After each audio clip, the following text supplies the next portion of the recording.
देख रहे हैं दृष्टि न्यूज। तमाम खबरों के लिए चैनल को लाइक, शेयर और सब्सक्राइब जरूर करें। मध्य प्रदेश विधानसभा चुनाव के बाद बड़े बदलाव देखने को मिले हैं। वहीं करारी हार के बाद कांग्रेस में भी बड़ा फेरबदल देखने को मिला है।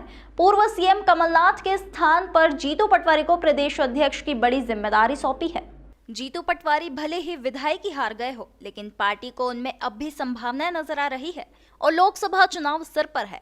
ऐसे में कांग्रेस ने उन्हें प्रदेश का पार्टी प्रमुख बनाकर युवाओं को आगे बढ़ाने का काम किया है। जीतू पटवारी भगवान महाकाल के दर्शन करने के बाद बड़े काफिले के साथ भोपाल के लिए रवाना हुए। पूरे रास्ते उनका जोरदार स्वागत हुआ। देवास में उन पर बुलडोजर से फूल बरसाए गए हैं। भोपाल पहुंचने के बाद जीतू पटवारी ने कई बड़ी बातें बोलकर पार्टी के कार्यकर्ताओं का मनोबल बढ़ाते हुए जनता से कई बातें कही। जीतू पटवारी ने कहा कि सीएम और विपक्ष का प्रदेश अध्यक्ष दोनों मालवा से है। वो सत्ता में रहे और मैं विपक्ष में बैठकर घोषणा पत्र याद दिलाता रहूंगा।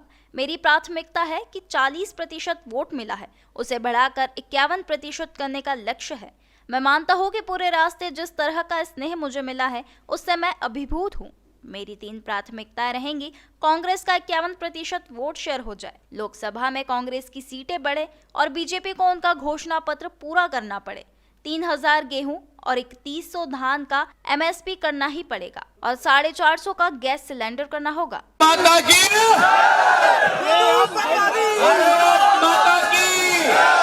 अब मेरा अनुरोध है सबसे कि कोई भी व्यक्तिगत नारा नहीं लगाएगा।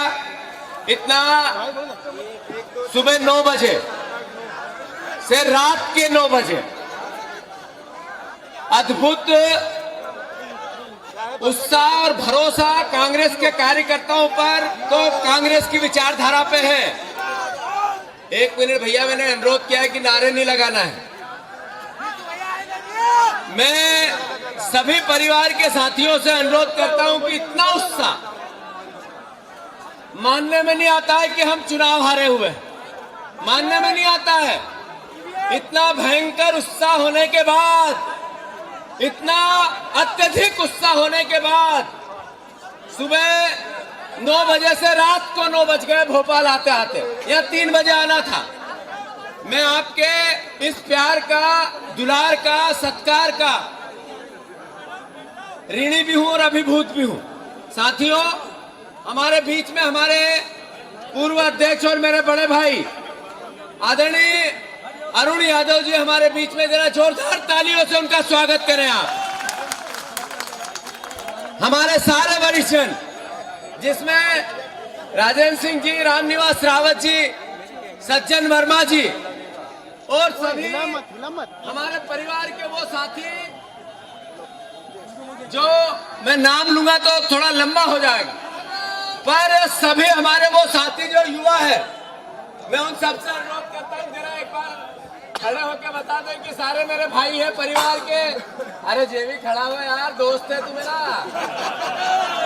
सभी मेरे परिवार के वो साथी जो युवा विधायक है, जरा उनके लिए भी जोरदार तालियों से स्वागत करें। हमारे बीच में हमारी बहनें हैं, हमारे पूर्व विधायक हैं, हमारे वर्तमान सारे विधायक जो पहली बार चुन के आए हैं, और सबसे महत्वपूर्ण आदरणीय हम विधायकों के सदन में नेता आदरणीय उमंग सिंगार जी और उप नेता हेमंत कटारे जी, मैं अनुरोध करता हूं उनके लिए भी आप जोरदार तालियों से उनका स्वागत करें।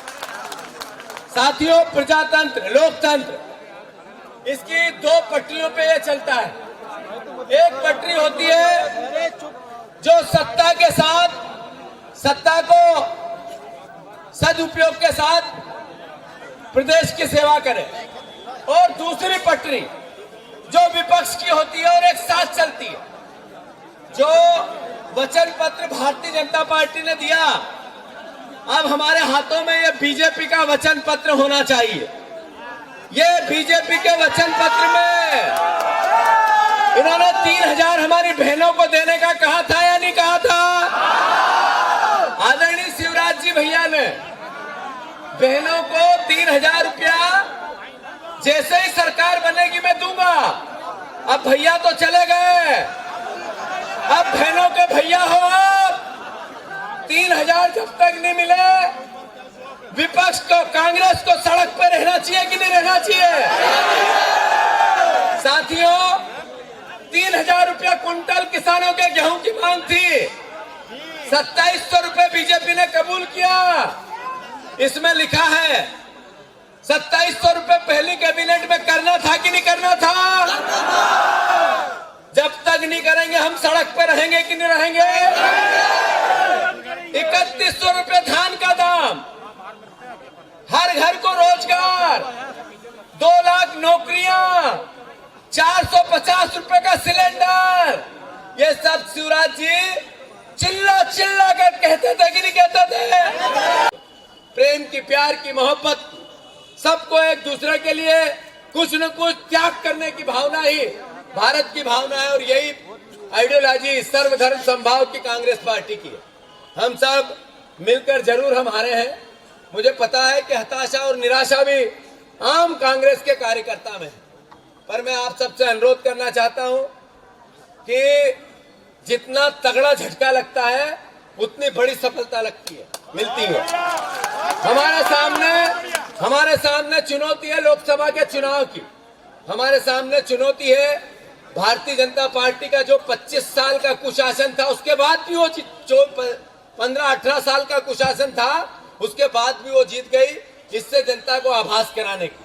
मैं आपसे अनुरोध करना चाहता हूं, किसी प्रकार से डरने की और निराश होने की आवश्यकता नहीं है। लोकतंत्र में जीत और हार हो सकती है, पर सत्ता और विपक्ष भी होता है।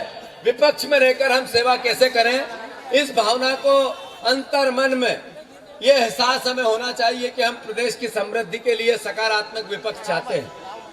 आज भारतीय जनता पार्टी के नेताओं का 2 दिन पहले फोन आया कि नरेंद्र तोमर जी विधानसभा के अध्यक्ष बनने वाले हैं, तो क्यों नहीं उनको आप निर्विरोध कर दें।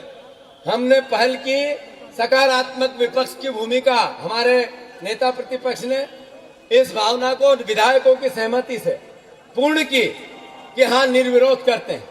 मैं मानता हूं ये हमारा पहला कदम है सकारात्मक विपक्ष का। आशा करते हैं आज पंडित जवाहरलाल नेहरू की तस्वीर मध्य प्रदेश की विधानसभा से हटाई गई और बाबा साहब अम्बेडकर की तस्वीर लगाई गई। बाबा साहब अम्बेडकर की तस्वीर लगाई, इसका हम स्वागत करते हैं। पर एक था जिनने आजादी के नायक आदरणीय महात्मा गांधी, जिनकी तस्वीर लगी थी।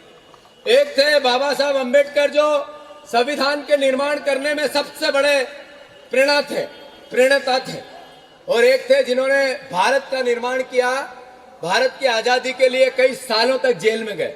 अगर तीनों तस्वीर लगती तो क्या भारतीय जनता पार्टी को हो जाता। आप अटल बिहारी वाजपेयी की उस भावना को, जिन्होंने संसद में नेहरू जी की तस्वीर न देखकर अपनी बात पूरे देश के सामने रखी और फिर नेहरू जी की तस्वीर लगाई, क्या आज की भारतीय जनता पार्टी नफरत से इतनी भर गई है कि अटल बिहारी वाजपेयी की उस भावना की भी कद्र नहीं करती? मैं मानता हूं इसकी पूरे प्रदेश ने, पूरे देश ने निंदा करनी चाहिए कि पंडित जवाहरलाल नेहरू की इन्होंने तस्वीर लगाई। पर हम स्वागत करते हैं बाबा साहब अम्बेडकर की इन्होंने तस्वीर वहां पर लगाई। मैं मानता हूं हम सब परिवार के लोग इनकी नफरत और घृणा की राजनीति के खिलाफ खड़े होंगे। मैं फिर से, आप लोग सुबह से आए हैं, बहुत स्वागत करता हूं, आपका सत्कार करता हूं, अभिवादन करता हूं और आपको भरोसा दिलाता हूं कि ये भारतीय जनता पार्टी अगर जनवरी के अंत तक इन वचनों को पूरा न करेगी तो भोपाल में सबसे बड़ी 2 लाख लोगों की इनके वादे याद दिलाने की रैली हम सब करेंगे। याद रखो इस बात। और ये जन भावना को ध्यान रखते हुए हर जिले में इस तरह की रैली जिसमें भारतीय जनता पार्टी अपने वादों को याद करे और उनको पूरा करे। 3,000 रुपया कुंटल गेहूं के दाम की भावना आम किसान की थी, ये कांग्रेस बीजेपी की भावना नहीं थी। ये भावना उन किसान परिवारों की सहायता और सहयोग की भावना थी। ये भारतीय जनता पार्टी ने 2700 रुपए बोला है तो 2700 रुपए करना चाहिए। इन्होंने 3100 रुपए धान का बोला है तो करना चाहिए। हर घर को रोजगार देना चाहिए। 2 लाख नौकरियां बच्चों को मिलना चाहिए। 400 रुपए का, 450 रुपए का गैस सिलेंडर हर घर को जाना चाहिए। साथ ही साथ 3,000 रुपया शिवराज भैया चला गया है, जीतू भैया और ये सारे भैया यहीं खड़े हैं। हम बहनों की रक्षा करेंगे कि नहीं करेंगे? उन बहनों के लिए 3,000 रुपया इस बीजेपी को मजबूर करेंगे कि नहीं करेंगे? बस यही संकल्प हम सबका होना चाहिए। मैं सबको साधुवाद देता हूं। मैं छोटा सा कार्यकर्ता इस कांग्रेस में, आप जैसा बूथ का कार्यकर्ता, जिसको प्रदेश कांग्रेस कमेटी की जवाबदेही मिली है। मैं मानता हूं ये आप लोगों को गौरव का विषय है। मेरे लिए तो इतनी अंतरात्मा का है कि मैं राहुल गांधी जी, आदरणीय कमलनाथ जी, आदरणीय खड़गे जी, आदरणीय दिग्विजय सिंह साहब और सारे वरिष्ठ हैं जिन्होंने मुझ पे भरोसा किया और एकजुट एक मन से ये कहा कि जीतू पटवारी को ये जवाबदारी देनी चाहिए। मैं उन सब के चरणों में सर रखकर उनको प्रणाम करता हूं और आप सबसे आशा करता हूं कि उन्होंने जो भरोसा जताया इसमें आप सब मेरा साथ देंगे। देंगे या नहीं देंगे? अरे देंगे कि नहीं देंगे? तो मैं फिर से सबको साधुवाद, धन्यवाद। एक बार फिर सजन भैया, आदरणीय अरुण भैया, आदरणीय कमलेश्वर पटेल जी का मैं नाम लेना भूल गया था, आदरणीय हमारे ओंकार मरकाम जी प्रदेश देश के दोनों पदाधिकारी हैं। मैं अनुरोध करता हूं उनके लिए भी जोरदार तालियों से स्वागत करें। और जितने मेरे बड़े हैं सबके चरणों में मैं सर रखकर आप सबको प्रणाम करता हूं। जितने मेरे युवा साथी हैं जो मंच पे भी है, नीचे भी हैं, सबको गले लगा के आपको विश्वास दिलाता हूं कि मेरे कारण आपको कभी किसी प्रकार से शर्मिंदा नहीं होना पड़ेगा। किसी प्रकार की मेरे काम करने के तरीके से आप सबको गौरव महसूस हो, इस बात की मैं भावना की कद्र करूंगा। मैं आरिफ मसूद जी, आदरणीय आरिफ अकील जी, आरिफ अकील जी के बेटे कहाँ हैं हमारे विधायक जी? अतीक, मेरा छोटा भाई, ये और हमारे जितने परिवार के साथी यहाँ और हैं, हमारे जितने परिवार के, हमारी महिला कांग्रेस के अध्यक्ष हमारे पीसी शर्मा जी, हमारे सब परिवार के मैं नाम लूंगा, लंबा चला जाएगा। नितिन भैया हमारे छोटे भाई सब है, हमारे परिवार के मैं नाम नहीं ले पाऊंगा। मैं एनएसयूआई, यूथ कांग्रेस, महिला कांग्रेस, सारे प्रकोष्ठ, सेवा दल, सारे देश का दल, सेवा दल, सभी परिवार के साथी, हमारे मीडिया के, सोशल मीडिया के सब परिवार के साथी गणों को मैं साधुवाद, और खासकर मीडिया को, मैं मीडिया के परिवार के साथियों को भी बहुत साधुवाद देता हूँ। आप लोगों के बगैर, आप लोगों के सहयोग के बगैर विपक्ष में ताकत नहीं आ सकती है। मध्य प्रदेश की जो मीडिया है, मैं उससे गौरवान्वित हूँ। इतनी बहादुर, ताकतवर, और हमारे परिवार के सब परिवार के साथीगण जो हर स्तर पर बेनकाब करते हैं। मैं भोपाल जिला कांग्रेस को, मैं भोपाल शहर कांग्रेस को और सभी परिवार को फिर साधुवाद देता हूँ। फिर प्रदेश से आए हुए सभी परिवार के पदाधिकारी, प्रदेश के पदाधिकारीगण, सारे चुने हुए जनप्रतिनिधि हो, चाहे पार्षद हो, सरपंच हो, चाहे महापौर हो, सब परिवार के वो लोग, एक एक आप सबका स्वागत करता हूँ, साधुवाद देता हूँ। भारत माता की